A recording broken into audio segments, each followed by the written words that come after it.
Halo Bu Eva dan teman-teman, hari ini saya Laurencia Nicole dari kelas fase E1 akan menunjukkan pencemaran air pada selokan air di lingkungan sekitar saya.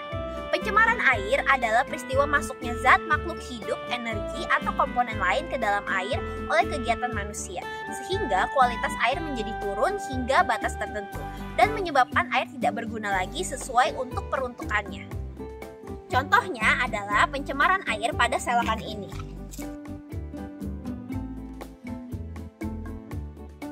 Selokan adalah saluran untuk menyalurkan air pada pembuangan atau air hujan untuk dibawa ke suatu tempat agar tidak menjadi masalah bagi lingkungan dan kesehatan. Namun, pada selokan ini terlihat adanya pencemaran air karena limbah rumah tangga seperti sampah organik, yaitu adanya sisa-sisa makanan, ranting, bunga, dan daun-daunan sampah anorganik seperti plastik, botol, katak susu, sandal, dan bahan kimia seperti sisa air mandi dan deterjen yang menggenang di dalam selokan ini. Air berwarna putih susu dalam selokan air terjadi karena adanya banyak gelembung udara atau gas yang terperangkap dalam air, yang umumnya terbentuk oleh proses dekomposer material organik yang ada di dalam air, seperti daun, rumput, atau sampah. Udara yang terperangkap juga dapat berasal dari aktivitas biologi seperti metabolisme bakteri atau dari gas yang terlepas dari saluran pembuangan. Kombinasi dari gelembung udara dan partikel organik membuat air menjadi keruh dan bercampur dengan udara, sehingga terlihat berwarna putih susu. Namun, air tersebut sebenarnya mengandung banyak bakteri dan banyak polutan yang tidak baik untuk dijadikan sebagai tempat hidup makhluk hidup. Air berwarna putih susu yang ada di dalam selokan juga dapat disebabkan oleh limbah dari home industry yang mengandung zat kimia seperti deterjen, sabun, pupuk, dan bahan kimia lainnya. Limbah ini dapat menyebabkan busa atau foam pada air, sehingga memberikan tampilan air menjadi putih atau berwarna seperti susu, serta menimbulkan polusi pada air dan mengganggu sistem ekologi yang ada di dalamnya.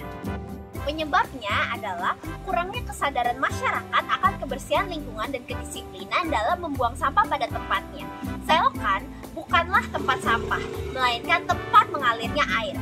Jika saluran air tersebut banyak digenangi oleh sampah, maka air tidak dapat mengalir dengan lancar. Dampaknya adalah terciptanya sedimentasi di dasar saluran air sehingga terjadi pendangkalan pada saluran air dan penjumbatan pada selokan. Pada musim penghujan, saluran yang tersumbat dapat menimbulkan banjir yang dapat merugikan warga yang ada di sekitarnya. Sampah yang menumpuk akhirnya bisa menimbulkan berbagai macam penyakit seperti diare, gatal-gatal, dan juga demam berdarah. Selain itu, banyaknya zat pencemar pada air limbah yang akan menyebabkan menurunnya kadar oksigen terlarut dalam air tersebut. Akibatnya kehidupan biota air yang membutuhkan oksigen terganggu, serta mengurangi perkembangannya karena matinya bakteri-bakteri sehingga proses penjernihan air secara alami yang seharusnya terjadi pada air limbah juga terhambat.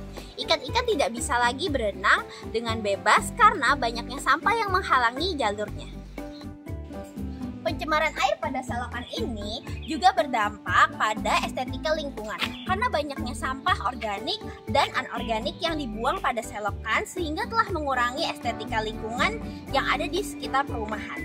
Oleh sebab itu, untuk mencegah agar tidak terjadinya pencemaran air pada selokan di lingkungan sekitar saya, maka sebaiknya kita tidak menambah terjadinya pencemaran seperti membuang sampah rumah tangga, membersihkan selokan air secara rutin, meningkatkan kesadaran akan kebersihan lingkungan dan kedisiplinan dalam membuang sampah pada tempatnya, serta membiasakan diri dengan budaya bersih. Demikianlah video pencemaran air pada selokan di lingkungan sekitar saya. Semoga video saya ini bermanfaat untuk teman-teman dalam mengenal pencemaran air yang ada di sekitar lingkungan kalian. Bersama saya Laurencia Nicole dari kelas fase E1. Terima kasih.